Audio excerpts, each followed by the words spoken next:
folks. We return a little sooner than promised, but I'm sure no one's complaining.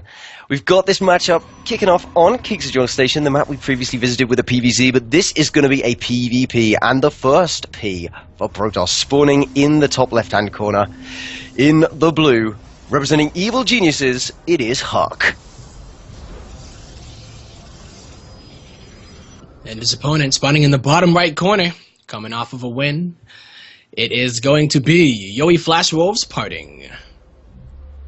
And he actually opened up with a 12 gate, while HuK did open up with a 13. And I think it is a little bit obvious that he does want to put something on the left side of that map, with there getting that tech out as fast as possible. But what is it going to be? Usually, I'm wondering what that. Twilight? Yeah. Actually is a Twilight. He's got enough gas for a Stargate, or he did have enough gas for a Stargate, but getting that, I mean, we did just see the probe of HuK Scout, so he will have gone in, he's probably seen, I mean, he's seen the double gas, he's probably seen the solitary pylon, and when you see only one pylon, at that point, as a player, you start to go, so what are you hiding? Mm-hmm. Exactly, and a lot of the times people will think that it is Stargate, so you start to check the more common proxy Stargate locations.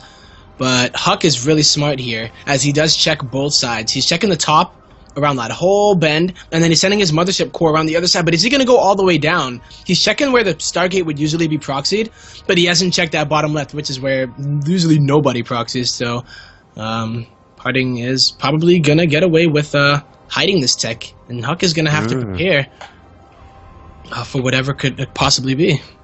But this is exactly why you hide stuff down here. You stuff it in that little corner because people don't normally check down there. And because of that, as we see, HuK does not know what's coming at him. He's getting some extra gateways to make sure that he's ready to defend against whatever it is that hits him. But he actually isn't going to have detection to deal with the Dark Templar that are going to be out of this Dark Shrine in a pretty short order.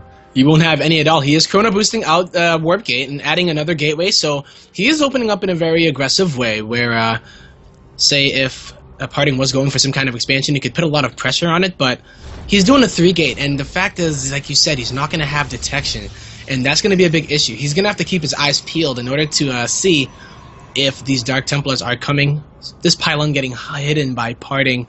Oh boy, I'm a little bit worried for HuK if he doesn't see it. He really has to keep his eye on that, because if he's focused too much on his stalkers doing damage, then he's going to miss the DT slip in. Yeah, and I think that is only just a matter of time. These gateways opening up now. The first forces of HuK are about to walk up. No, they've gone back down again. But the first warp in of HuK is on that side of the map, on PartinG side of the map, as PartinG warps in DTs on the other side. I think that this is going to be very, very difficult to be dealt with, because as soon as PartinG gets those DTs in, they can kill off the robotics facility before it even makes detection. Now he has to watch. He has to be watching right now. He's not watching? Oh, okay, he gets it. And really nice force field here. From HuK, and he's going to chrono boost that robo like a boss. Most likely to get that observer out, but he does warp in 2 more sentries. He needs 1 more in order to force field it indefinitely, though. Yeah, no, that was extremely clutch. He's going to have the observer just in time, but HuK saving himself by the skin of his teeth. He gets away with it this time. Yeah. Very nice moves there from PuK by paying attention there. And as soon as you walk into your opponent's base and there's nothing there and an Oracle hasn't ran into your mineral line, I mean, you have to start to narrow down the possibilities, right? You do have to be very careful in that regard. The DT's actually getting surrounded, not managing to do anything, so that is a bit of an investment for PartinG that he hasn't seen that much return on, other than forcing out a couple of sentries that you perhaps ordinarily wouldn't make in PvP. That is going to cut into HuK's tech, so that is indirect damage, but it's not. It's still not that big a deal, because the sentries are going to have uses in scouting, in Guardian Shield, and it'll depend on the style HuK's really trying to go for. Yeah, and I think trading it for those DTs is a great idea. I mean, it's just a good trade-off, rather. I'm kind of not sure whether it's worth it. I think with the tech investment, PartinG's a bit behind right now, but if he's allowed to capitalize on it, and remember that HuK still doesn't know where that stuff is stored, if PartinG's allowed to use that Twilight Council to research, if he's allowed to use it to unlock +2, then he's probably made it back in time. Yeah. So how many Immortals does he have, though? He has 2 Immortals now, so he's going to be relatively safe. But HuK is looking to transition into Colossus of his own, getting his upgrade for the +1. Getting greeted, though, no blink on these Stalkers, and they're going to get taken out. So really nice use of those sentries. as he does get his expansion up. But HuK on the other side of things is getting his expansion up too. I just heard a DT, but where is it? It's on the rocks. Oh. I hear that sneaky. sound, and I think, like, even though I'm not playing, I still get paranoid, man. It's crazy. No, I know exactly what you mean. When I hear a Nidus swerve and I'm casting, my blood just freezes. It's like, check the corners. But yeah. But I'm sure HuK's be able to hear that as well. And see those HP of that go down. Like, I don't think those rocks are just, like, eroding. That's just how fast things die off here. But he's going to be ready for this. And the DT, I think he's going to be allowed to walk up and then he's going to try and trap it with the sentries. But PartinG isn't going to achieve much with this one either. But he doesn't need to because his economy is coming along really nicely behind this. And his immortal count is rocketing up. Yeah, well, here comes the Colossus, though, of HuK. Is he even going to use any Immortals? Doesn't seem like it. Not using his Robo to get them out at all. But he is ahead in upgrades by quite a good amount. He is up, starting his +2, while PartinG is just now starting his +1. And PartinG does not look like he is going into Robo Bay. He's just getting charged at that Twilight, getting some good use out of it. And what are we going to see here? Some kind of a charge lot mortal with, Archons as well? Yeah, that's exactly what I think we're going to see something like. We might see the addition of the Templar Archives in the base. We might just see him use Dark Templar. But he has, right? He already has a DT Shrine, so... Yeah. He's making up quite a bit of gas as well. So I think I still feel like the Archives would be a better idea in general. Going for the Archives would be more... Yeah, there we go. PartinG agrees. But a good Immortal count is really healthy. And an Immortal Archon Zealot timing, if it hits early enough, before the opponent has enough Colossi, you can absolutely kill off a Colossus using Protoss. It's just if you get controlled, if your space gets dominated, and you don't, most importantly, break their force fields with Archons, because you have to have the Archons for that exact reason, and the Zealots can't bring their DPS to bear. At that point, it can go really far south. But usually, the engagement will go crushingly one way or another in fights like this in PvP. Nice. Well, he is going to be going for that third. It does look like he has a probe there, but I wonder if he does go for it. The fact that he is getting the Templar Archives, PartinG is a player that does like to do storm drops too. So I wonder if we'll actually see that get researched, or if he's going for the long game. Is he going for to end it here, or I don't know. No, hasn't put that down.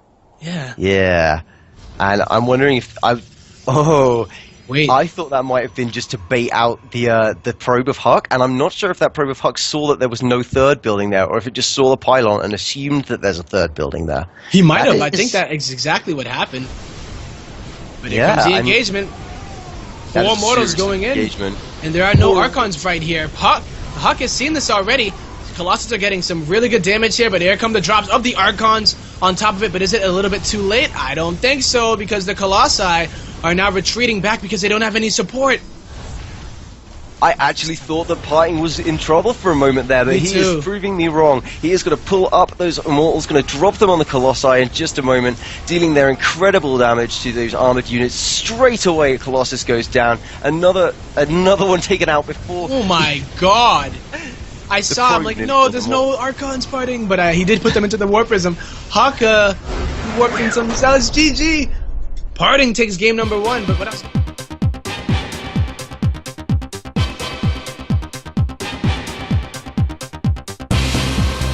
Representing Yoi Flash Wolves and South Korea, it is the infamous Protoss PartinG.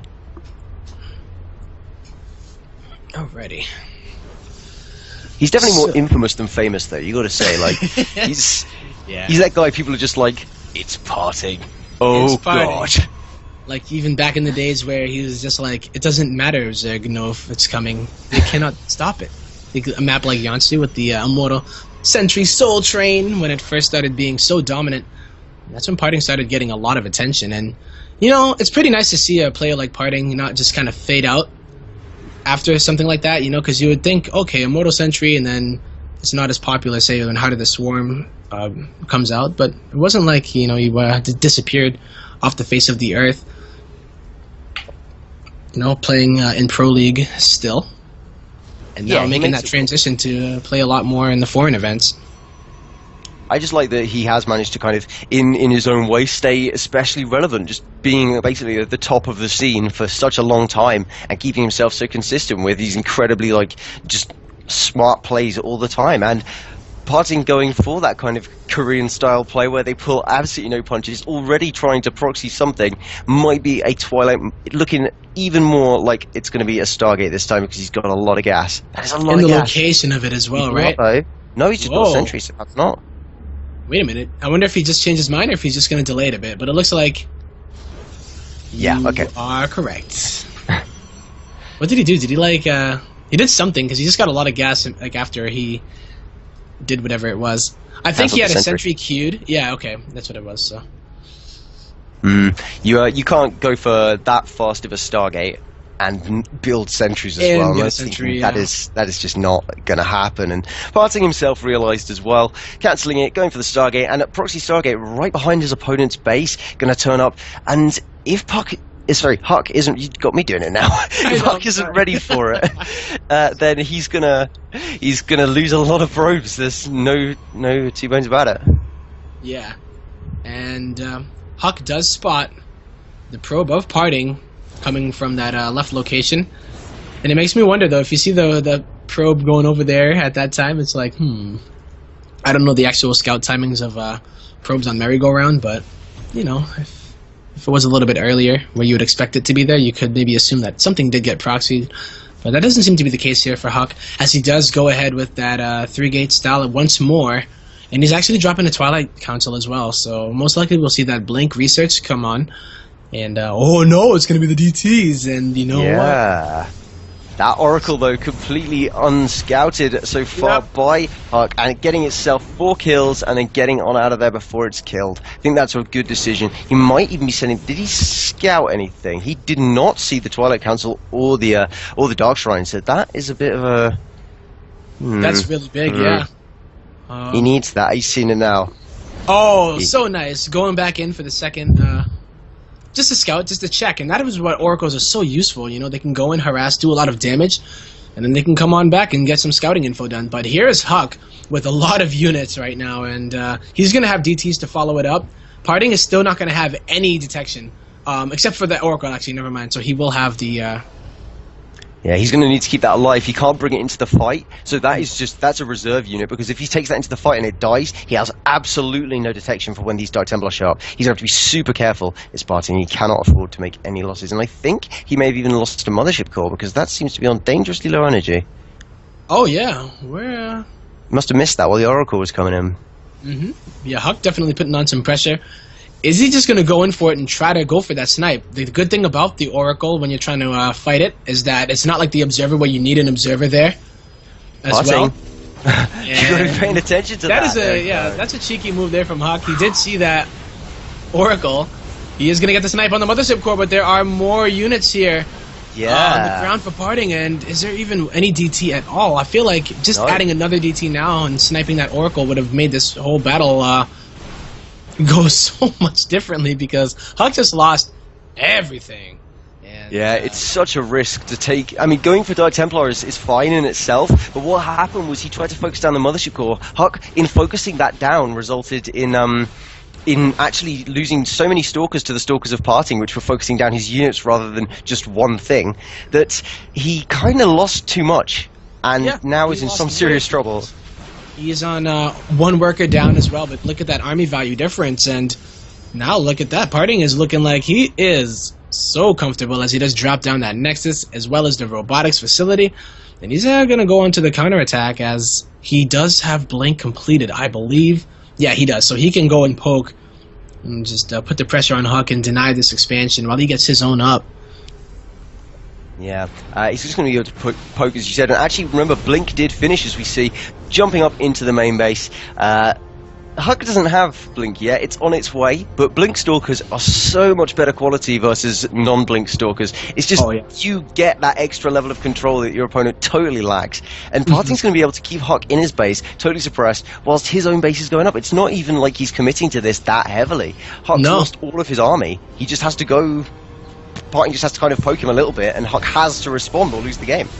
Yep, and he has more Stalkers as well, and as long as he keeps on trading like this, he's going to be in a great spot. Blink still not done here for HuK, but the nice control here from PartinG, as he does blink back those weakened Stalkers. He's going to lose one of them, but he's just going for it. More Stalkers are on the way, but is HuK going to be in a spot that he can't get himself out of, because the probes are coming off of the line. Oracle's even showing up to the party, disco ball time, but they got nothing to shine their light on except for a few probes. But this may be a little bit too much, because HuK is just losing a little bit too much here, as PartinG is on 2 bases.